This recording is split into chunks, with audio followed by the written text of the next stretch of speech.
Ruth Bellamy accepted the keys to the old harbor office because the town clerk called it a clean-out job, and Ruth trusted jobs that came with a list.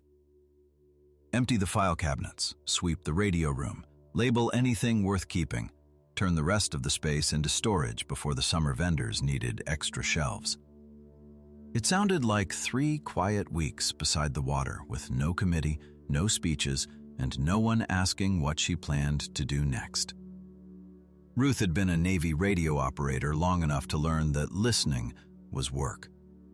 After she retired, she gave herself permission to listen less. She moved to Grayling Harbor with Dory, a shepherd mix with tan eyebrows and a habit of studying doorknobs as if she expected every room to have an opinion. Ruth rented a small apartment over a closed tackle shop and took temporary jobs that ended before people could make her permanent. The harbor office sat behind the municipal wharf, a square building with fogged windows, a peeling sign, and a radio room no one had used in years. The desk was covered with tied tables, rubber stamps, and dust. A silent speaker hung above the old console. Its cloth grill sagged at one corner. Beneath it, someone had left a wooden chair with a cracked vinyl cushion and a label on the back that said, "Operator." Dory went straight to the space under the speaker and lay down. Ruth laughed once because the room smelled like dust, salt, old paper, and mouse-proof cabinets, which meant it probably smelled wonderful to a dog. She opened windows, sorted keys, and started a box for trash. At 6:14 the next morning, Dory lifted her head. Ruth noticed only because the room had been quiet enough to make small movements loud. Dory's ears rose, her eyes fixed on the speaker. Nothing came through it. No voice, no tone, no crackle. Just the faint tick of the wall clock and the soft rub of paper as the tide charts shifted in the window draft. At 6:15, Dory put her head down again. The same thing happened the next day. At 6:13, Dory woke from a nap under the console. At 6:14, her head lifted toward the silent speaker. At 6:15, she relaxed. On the third morning, Ruth turned off the humming fluorescent light, held her breath, and placed 2 fingers against the speaker grill. At 6:14, she felt the smallest vibration. It was not sound, as most people would count it. It was a tremble in old wiring, a pulse that traveled through the wall and disappeared.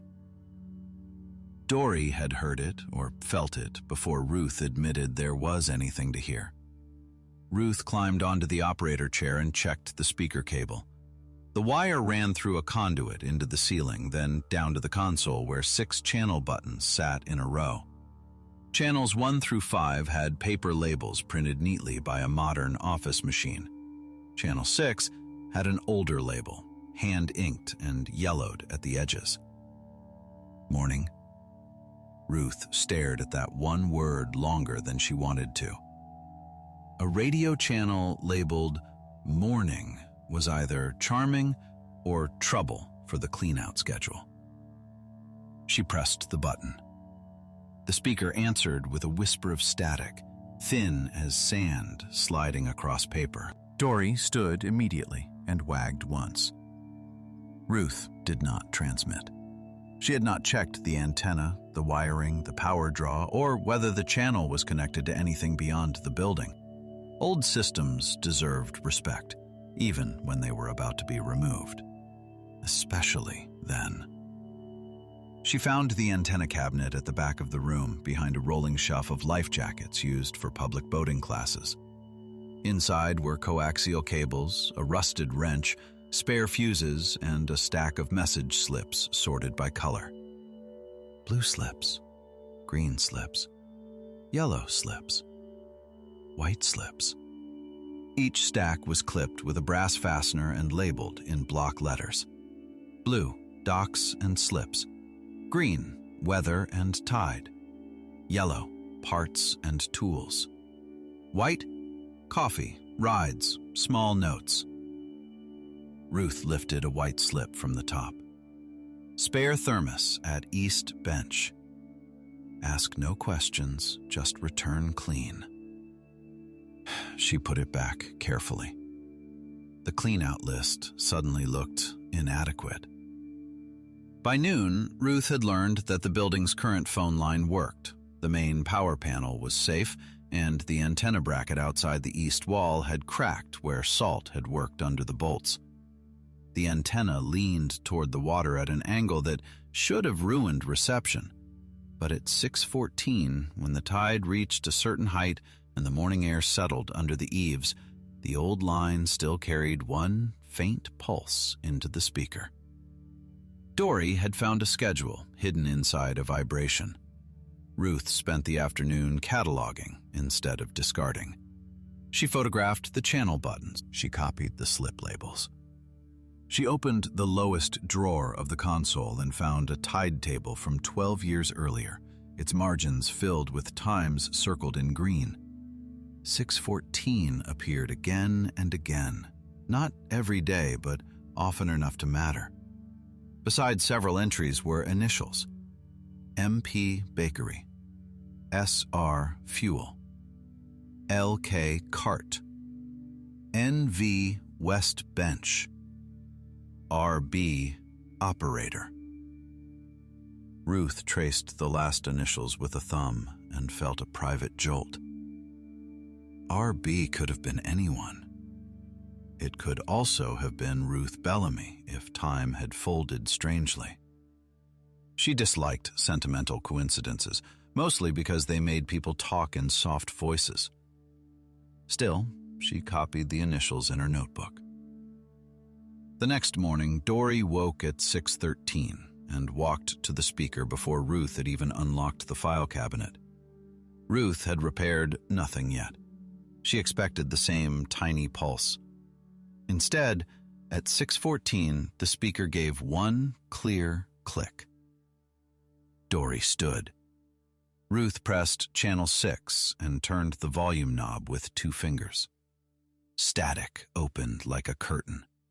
Under it, almost too low to separate from the noise, came a short pattern.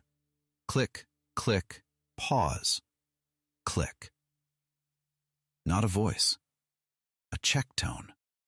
Ruth's hands remembered before her mind finished deciding. She checked the gain, adjusted the squelch, and wrote the pattern down. Click, click, pause, click. In the old message slips, a punched corner meant repeat. 2 punched corners meant received. 3 meant carry to board. She found a green slip with the same pattern drawn at the top. Tide table posted. West Bench dry. Coffee after first round. Dory pushed her nose against Ruth's knee. The dog had no patience for human hesitation when a route existed. The route began at the bakery because of the MP initials. Harborfront Bakery had green awnings and a side window where workers picked up orders before the front door opened. Ruth arrived with Dory at 7, after telling herself she was only verifying a record. A man in a flour-dusted apron unlocked the side window before she knocked. "You found the radio room?" he said. "I found dust." "That too." His name was Milo Price, MP Bakery. He recognized the colored slips immediately, though he handled them like old receipts rather than relics. His mother had used them when she ran the morning counter. Blue meant a dock note. Green meant tide or weather. Yellow meant someone had spare parts, needed spare parts, or had borrowed the wrong wrench and wanted to return it without an argument. White was the important one, he said, though people pretended it was the least official. White was coffee, rides, introductions, and small human things. Ruth kept her face still. Small human things had a way of becoming large if you gave them eye contact. Milo led her to a drawer below the side window. Inside were clean white slips, a few old green ones, and a rubber stamp that said, Channel 6 received. He had kept the drawer because removing it felt rude, and because sometimes people still left notes there, even though no one transmitted them anymore. Who sends the click pattern at 6:14? Ruth asked. Milo looked toward the harbor office. Nobody, as far as I know. That answer bothered her more than it should have. A system could sleep. It could decay. It should not click by itself on schedule unless something still touched it. The next initials belonged to SR Fuel. Ruth followed Dory along the wharf to a small fuel office painted pale gray. The owner, Celine Ross, was measuring oil into marked cans when Ruth showed her the yellow slips.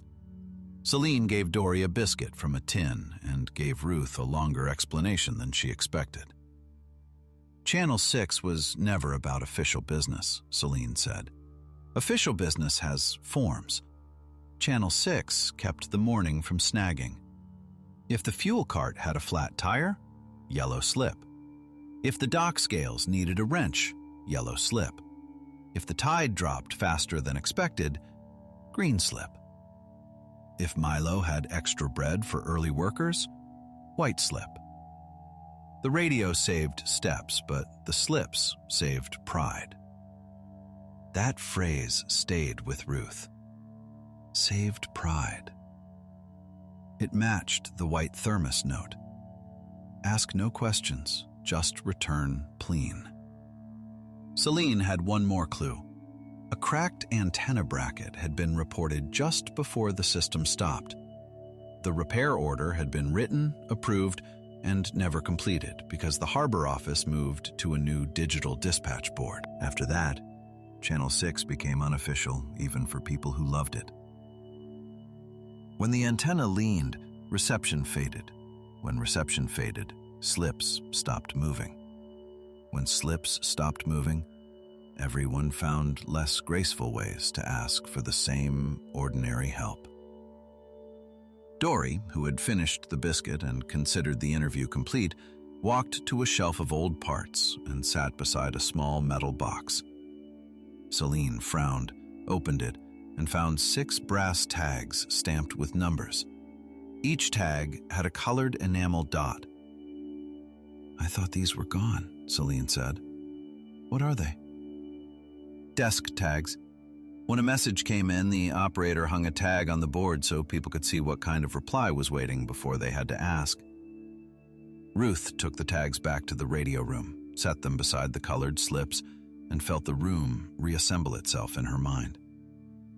Speaker, channel buttons, message board, tide table, coffee shelf, desk tags. The room had not been a communications center in the grand sense. It had been a morning desk for practical kindness. That evening, Ruth checked the antenna bracket from a ladder. Dory watched from the doorway with concern that looked like judgment. The bracket was cracked, but not beyond repair. The lower bolt had loosened. The cable sheath was brittle. The antenna's angle allowed the line to catch vibration from the old harbor clock, whose electrical relay clicked at 6:14 when it reset the public time display for the day. There was the pulse. Not a person transmitting. A clock relay traveling through a leaning antenna into a sleeping channel. Dory had heard the office remembering itself by accident. Ruth should have been satisfied. Mystery solved. Clean-out delayed but manageable. She could note the historical value, recommend preservation of the slips, and still turn the room into storage. Instead, she repaired the bracket. She told herself it was professional courtesy. She replaced the bolt, wrapped the cable, cleaned the connection, and aligned the antenna according to the old mark scratched into the mounting plate. The mark had been made by someone who knew exactly where the harbor spoke best. At 6:14 the next morning, Dory stood before the clock relay clicked. Ruth had channel 6 open, volume low, hand resting on the transmit switch. The repaired antenna held steady in the dawn air.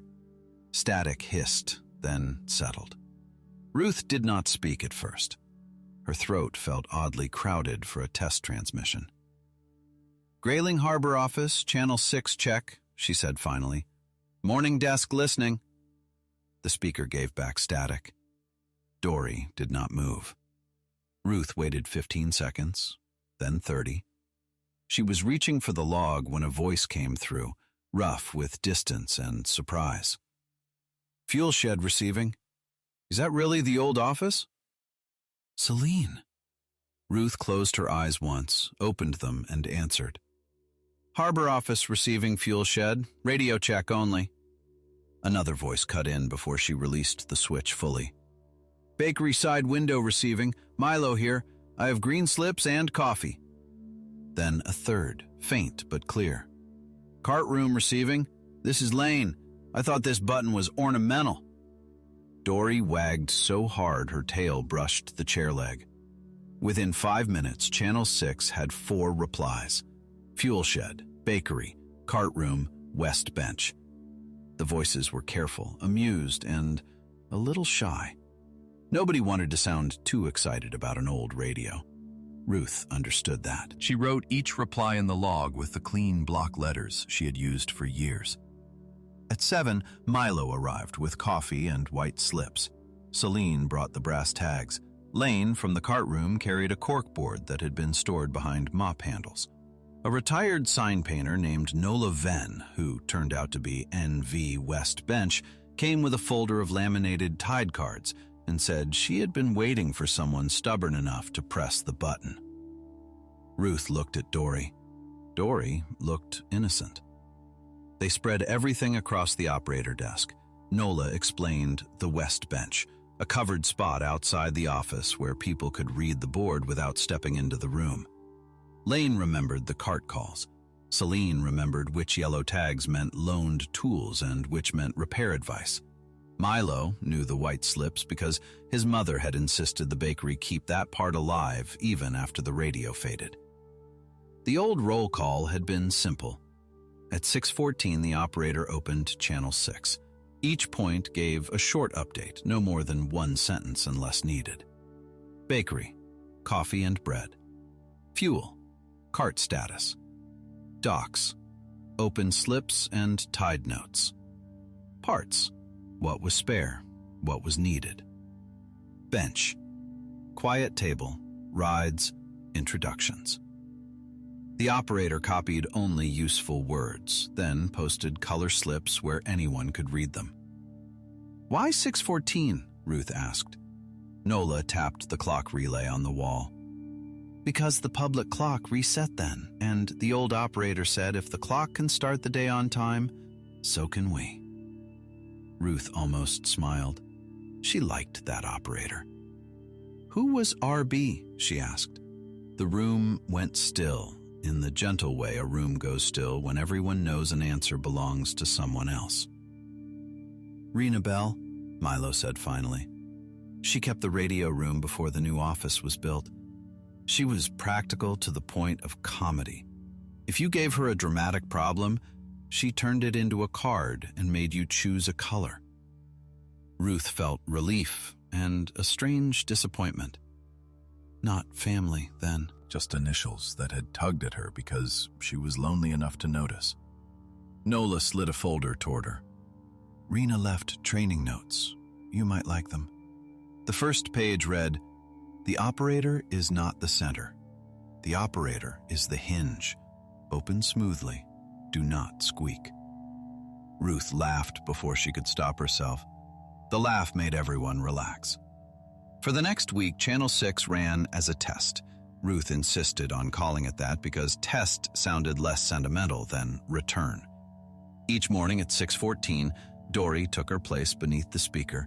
The clock relay clicked, and Ruth opened the channel. Fuel shed receiving. Bakery receiving. Cart room receiving. West bench receiving. The updates lasted less than 2 minutes. The effect lasted all day. A yellow slip saved Lane 3 trips looking for a missing hand truck. A green slip kept 2 produce sellers from setting up on the lower wharf when the tide made the north steps easier. A white slip connected a new bookkeeper with Nola, who knew where to find a quiet desk and a patient explanation of harbor invoices. A blue slip let Celine lend a dock line without turning it into a public favor. Ruth began to understand why the old slips were so carefully worded. They never said, "needs help." They said, "spare hands at cart room, 2 minutes." They never said, "new and nervous." They said, "quiet table, west bench, invoices after coffee." They never said, "cannot afford." They said, "paid forward, return when steady." The system respected the listener. That respect brought people back faster than Ruth expected. On the 9th morning, a voice she did not recognize answered from the West repair shed. "Repair shed receiving, if the channel is open to latecomers." Ruth looked at Dory, who had lifted her head at the new voice. "Channel 6 is open to useful updates," Ruth said. The man cleared his throat. "Spare clamp set and small socket kit at West Repair. Yellow slip posted by 7. Milo answered before Ruth could. "Bakery has coffee for West Repair." The man gave a short laugh. "Received." By the second week, the town clerk who had hired Ruth to clear the room visited with a clipboard and a concerned expression. Her name was Annika Shaw, and she had the careful voice of someone who believed every square foot in a municipal building should justify itself. "This was meant to become storage," Annika said. "It is storing something," Ruth replied. Annika looked at the corkboard, the colored slips, the brass tags, and Dory asleep under the speaker. "Information is not storage." Ruth picked up the morning log and turned it around. Dock cart returned before market. Spare gloves claimed and washed. Quiet table used. Invoice lesson complete. Fuel cans sorted. Tide cards updated. 4 vendors saved setup time. "Information became work," Ruth said. Annika read the entries twice. Then she asked the question Ruth had been avoiding. "Who is responsible for keeping it accurate?" "The operator." "Are you the operator?" Dory opened one eye. Ruth had planned to say no. She had a temporary contract, a clean-out list, and a life built to avoid becoming essential. The word no had served her well. It kept rooms small. It kept expectations clear. It also kept her moving from place to place whenever people learned her coffee preference. She looked at the Channel 6 button, its yellowed label, and the speaker Dory had trusted before anyone else did. "For the test period," Ruth said. Annika made a note. "We can extend the test period." That was how permanence entered the room disguised as paperwork. The emotional bridge came on a morning when the radio stayed quiet after Ruth opened the channel. The clock relay clicked. Dory stood. Ruth called the usual check. Static answered. She adjusted the gain, checked the antenna meter, and called again. Nothing. A year earlier, she would have welcomed the quiet. Now, it pressed on her. She walked the route with Dory. Bakery first. Milo was at the side window with his radio unplugged and a sheepish expression. A shelf had been moved, and the cord had come loose. Fuel shed next. Celine had turned her volume down during a phone call and forgotten to raise it. Cart room. Lane had left early to pick up labels. West bench. Nola was there, writing slips by hand because she had heard no roll call and assumed the operator might need backup. No one had disappeared from the pattern. The pattern had simply needed tending. Ruth returned to the radio room with a new rule. Each point would have a small checklist taped beside its set. Power, volume, slip box, reply. It was not glamorous. It solved the problem. While taping the checklist beside Channel 6, she noticed Dory sniffing the operator chair. The vinyl cushion had a split seam along the back. Ruth turned it over and found a folded note tucked inside the underside lining. The paper was brittle but readable. If this room goes quiet, start with the dog or the clock. One of them will notice what people got used to missing. It was signed Rena Bell. Ruth sat down slowly. Dory rested her chin on Ruth's knee. Rena had written it as a joke, probably. A practical joke from one operator to another across years. But it landed with unnerving accuracy. Dory had noticed. The clock had clicked. Ruth had listened, despite herself. That afternoon, Ruth framed the note in a cheap clip frame and mounted it inside the antenna cabinet, where only someone maintaining the system would find it. Some messages were better kept close to the work. The brass tags eventually explained the name better than the button did. Ruth had assumed Channel 6 meant the sixth selector on the console. It was the kind of literal answer she preferred. Then Dory complicated it by carrying one of the brass tags from the desk to the west wall and dropping it beneath a faded rectangle in the paint. Ruth had seen the rectangle and dismissed it as the outline of a removed notice board. Dory sat in front of it and waited. Ruth fetched a screwdriver, removed 2 paint-capped screws, and discovered that the rectangle was a thin wooden panel mounted over an older board. Behind it was a hand-drawn harbor map protected by yellowed plastic. 6 points were circled in colored pencil. 1. Radio room. 2. Bakery side window. 3. Fuel shed. 4. Cart room. 5. West bench. 6. South Pier workshop. The 6th circle had been covered by the newer storage shelf, which explained why no one had mentioned it until the workshop voice appeared on the radio. Ruth studied the map while Dory leaned against her calf, pleased with herself. Channel 6 was not just a radio button, it was a loop of 6 ordinary stations. The radio carried the voices, but the physical route gave the system its spine. Nola came by that afternoon and stood quietly in front of the uncovered map. "Rena drew this," she said. She hated when people treated the radio like magic. "Said a voice is useful only if someone knows where to put their feet." Ruth liked Rena more with every recovered sentence. The map showed walking times between stations, storage hooks, dry overhangs, benches, and small marks that matched the colored slips. A blue dot by the cart room meant dock note pickup. A yellow square by the fuel shed meant tools. A white half circle by the west bench meant a person could sit there without entering any building. The South Pier workshop had all 4 colors around it, which made Ruth wonder why it had vanished from memory. Nola explained. The workshop had changed hands too many times. For a while it stored tourist kayaks. Then it held old signage. Then a canvas repairer rented half of it. The radio stayed on the wall, but nobody knew why. When Ruth's test call reached it, the current tenant, Hester Vale, had answered because she recognized the channel label from her grandfather's notes.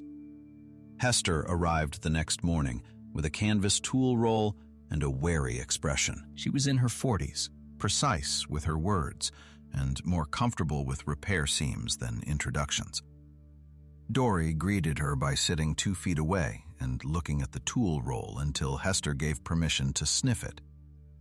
"I do not want to be a project," Hester said before anyone asked. "Good," Ruth replied. "We already have enough projects." That made Hester's mouth twitch. She unfolded a packet of old South Pier cards. The workshop had once been the place where people learned practical repairs without signing up for anything formal. Canvas patches, crate labels, cart straps, awning ties, radio knob covers. Small fixes that kept a waterfront from replacing things too soon.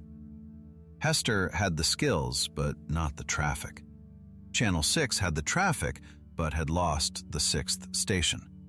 The solution was obvious, and still took Ruth 2 days to accept. Restoring the network meant restoring the workshop as part of it. She and Hester made the first South Pier slip together. Yellow, canvas patch hour, Thursday after roll. Bring 1 clean item and patience.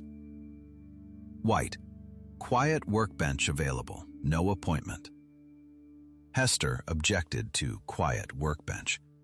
People will think I am running a social club. Ruth looked around the radio room at 3 people sorting slips while pretending not to socialize. There are worse misunderstandings. On Thursday, 5 adults came to the South Pier workshop carrying items that needed small fixes: a torn apron strap, a canvas bucket with a loose handle, a market awning tie, a tool pouch with a missing button. No one brought a crisis. No one brought a speech. They brought useful work and the chance to sit beside other useful work. Ruth attended because she had posted the slip, not because she needed anything. Dory disagreed. She found Ruth's old canvas radio bag under the apartment stairs that morning and dragged it to the door. One strap had frayed near the buckle. Ruth had been ignoring it for months. Hester repaired the strap in 10 minutes and made Ruth hold the awl for the last stitch. "You can do this yourself next time," Hester said. Ruth examined the neat repair. "Maybe." Dory lay under the workbench, accepting sawdust-free attention from anyone who needed a reason to rest their hands. By the end of the hour, the workshop was no longer a lost 6th circle. It was a place on the route again. The next problem came from accuracy. A network that runs on trust can be bent out of shape by sloppy notes, even kind sloppy notes. On a Monday, a yellow slip said, "Spare drill at fuel shed." 3 people went to the fuel shed. The drill had been moved to the cart room. No one was upset, but Ruth felt the old operator part of herself tighten. She revised the slip format that afternoon. Color at the top, place next, time if needed, return note if borrowed, initials optional but location required. She expected resistance because people dislike new forms even when they are not called forms. Instead, Celine nodded. Rena used to say, "A vague note is just a chore wearing a hat." Ruth wrote that down and added it to the training folder. Training became necessary sooner than she liked. Annika insisted that no town system should depend on one person. Ruth agreed in theory and disliked it in practice.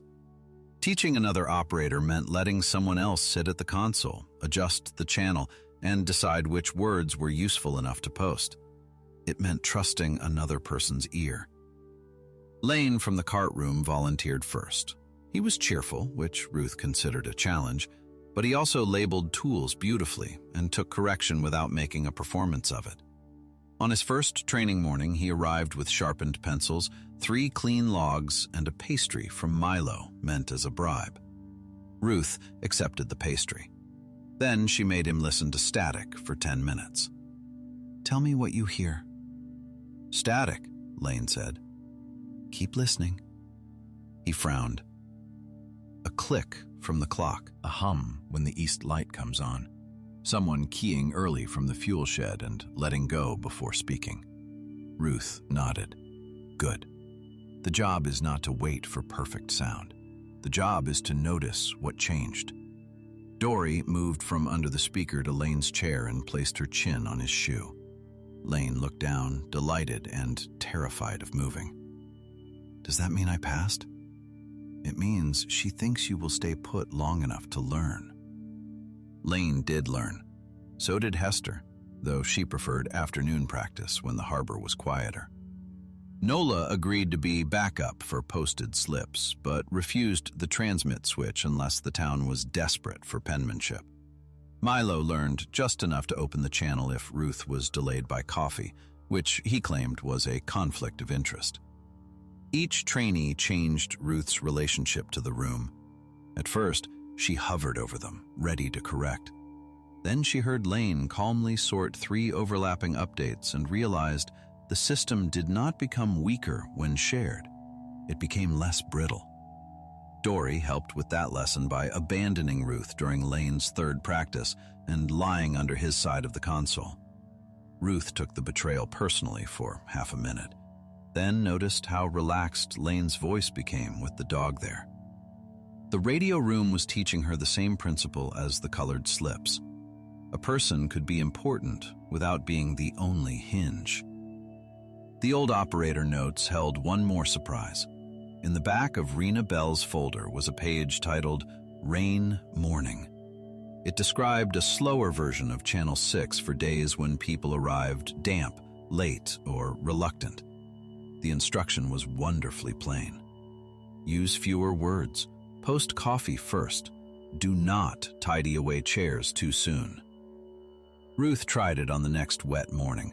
She opened with the roll, then added, Rain morning, white slips first. Milo answered, Bakery receiving, coffee at side window and west bench. Celine answered, Fuel shed receiving, spare dry gloves. Hester answered, South Pier receiving, workbench open for label sorting. Lane answered, Cart room receiving, wheels dry, chairs staying out. The difference was visible by 7. People lingered under awnings instead of rushing through tasks. 2 vendors sorted labels at Hester's bench. A bookkeeper used the west bench to review invoices before entering the office. Celine's gloves came back washed and clipped together. Nothing extraordinary happened, which made Ruth trust the rain routine completely. That afternoon, she copied Rena's rain morning page onto fresh paper and added it to the active folder. At the bottom, she wrote, Dory approves chairs staying out. Nola saw it later and said, You are becoming sentimental. Ruth said, It is an operational note. Of course, Nola said, and smiled at the log. By the end of the month, Channel 6 had a rhythm that belonged to the present, not the past. The colored slips were reprinted on waterproof paper. The west bench got a small roof repair. Milo added a lower shelf for people who preferred to read cards without stepping inside. Celine made a tool sign-out box that used yellow tags and plain initials. Lane painted the cart room door so newcomers could find it. Nola lettered a sign for the radio room window. Morning desk, 614. Useful words only. Ruth objected to the sign at first. Useful words only makes me sound severe, she said. You are severe, Nola replied. Kindly, though. Ruth accepted the sign. Dory became the harbor's proof that the system was running. If she lay under the speaker, people lowered their voices and prepared their updates. If she walked to the west bench, someone checked the white slips. If she stood by the antenna cabinet, Ruth checked the bracket before arguing. The dog never seemed proud of this authority. She simply kept noticing. One morning in early autumn, a new voice came through Channel 6 after the regular roll. South Pier Workshop receiving. I have extra sanding blocks and need someone who knows clean labeling. Ruth recognized the hesitation. Someone offering and asking in the same breath. Channel 6 receiving, she said. Yellow slip for sanding blocks, white slip for labeling help. Post both and take coffee if needed. The voice paused. Received. Thank you. Ruth logged the exchange without comment. Dory's tail tapped the floor. Later that day, Annika returned with a revised building plan. The storage shelves would move to the back room. The radio room would remain active. Ruth's temporary contract would become a part-time harbor communications position if she wanted it. The duties were listed plainly. Maintain Channel 6, preserve message slips, coordinate morning desk, train backup operators. No speeches were attached. Ruth appreciated that enough to sign. Her second chance did not arrive as a grand change. It arrived as a key she already carried, becoming hers for longer. It arrived as Milo, learning she drank coffee with no sugar. It arrived as Celine, leaving spare fuses without being asked. It arrived as Nola, teaching Dory to wait beside the west bench during busy markets, and Dory pretending this had been her idea from the beginning. Before she signed the contract, Ruth took one full morning away from the console to watch the system run without her. She told Lane it was part of training. She told herself the same thing, even though Dory clearly knew better. The dog followed Lane into the radio room, settled beneath the speaker, and did not look back. Ruth stood outside at the west bench with a coffee she had not ordered. Through the open window, she heard Lane's voice steady on the channel. "Morning desk check." Useful words only. "Bakery receiving. Fuel shed receiving. Cart room receiving. South Pier receiving. West bench receiving."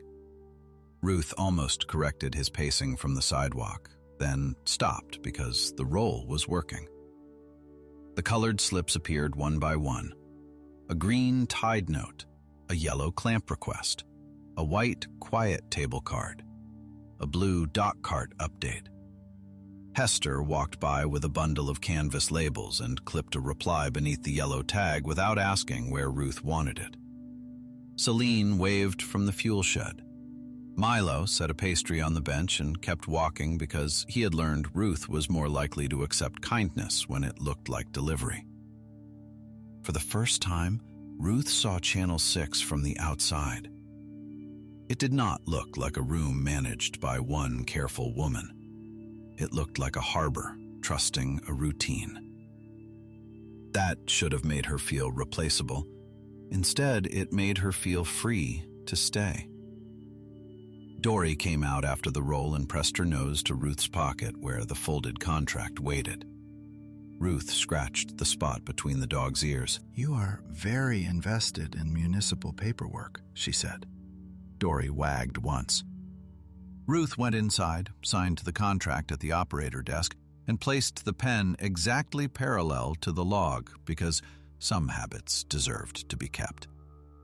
Lane witnessed the signature with a yellow pencil because no official pen could be found. Nola wrote "Operator Present" on a green slip and pinned it to the west bench before Ruth could object. Nobody made it into a ceremony. That was why it felt like one. On the first cold morning of the season, Ruth opened the harbor office before dawn and found a white slip clipped to the operator chair. Operator coffee at bakery after roll, not optional. The slip carried 4 sets of initials: Milo, Celine, Lane, Nola. Ruth considered ignoring it on principle. Dory took the slip gently in her mouth, carried it to the door, and waited. At 6:14, the clock relay clicked. Ruth opened Channel 6. "Harbor office to morning desk. Radio check. Bakery receiving. Coffee ready. Fuel shed receiving. Yellow tags updated. Cart room receiving. North wheels oiled. West bench receiving. Tide cards dry. South Pier workshop receiving. Sanding blocks claimed." Ruth wrote each line, posted each color, and closed the roll with the phrase Rena Bell had written in the training notes. "Morning desk complete. Keep the day moving."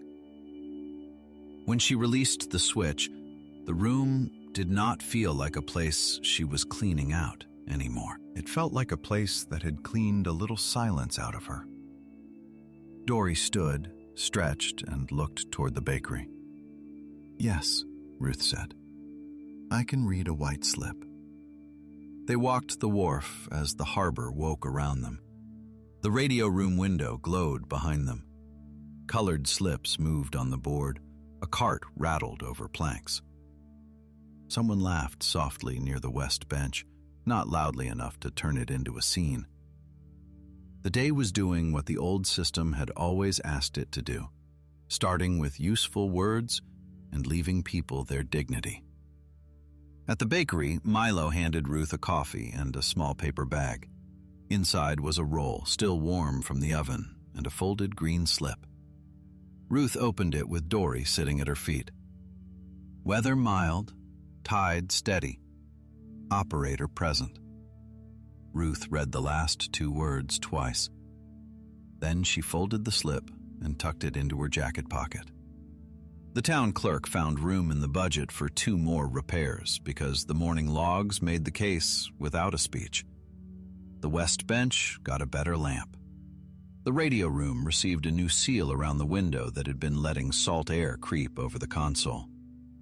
Ruth saved the old cracked seal in a labeled envelope because Dory had sniffed it with interest, and because by then Ruth had stopped pretending small evidence was foolish. She also started a second folder called Things the Dog Noticed. The first page listed speaker vibration, antenna bracket, hidden map, chair note, and South Pier route. Lane added, Dory moved before fuel shed key clicked. Hester added, Dory waits near people reading white slips. Nola added, Dory understands useful silence. Ruth considered crossing that one out for being imprecise. She left it alone. The next morning, and the morning after that, Dory woke at 6:13. She padded into the radio room, lay beneath the speaker, and waited for the old clock to click. Ruth would sit at the console with her log open, one hand near Channel 6, listening not for drama, but for the small, ordinary updates that kept a harbor humane. The cracked bracket held. The colored slips stayed dry. The white notes appeared when people needed them and disappeared when the work was done. The silent speaker was silent no longer. It carried coffee, Tide, parts, open benches, and introductions across a waterfront that had almost forgotten how easy it could be to help without making anyone feel watched. Ruth Bellamy had come to Grayling Harbor to clear a room and leave no trace. Instead, with Dory under the speaker and Channel 6 open to the morning, she found a trace worth keeping. A pulse in old wiring. A clock at 6:14. A dog who heard the first clue. A town that answered when someone finally transmitted. And every dawn after that, when Ruth pressed the switch and said, "Morning desk listening," the harbor answered in useful words. Some mornings the answer was a green Tide note. Some mornings it was a yellow tool tag or a white coffee card. On the best mornings, it was simply 6 stations replying in order while Dory rested under the speaker, proving that the old room was not full of echoes. It was full of people who had remembered how to answer. One clear update at a time, with room left for anyone who needed to begin quietly and return when ready again tomorrow.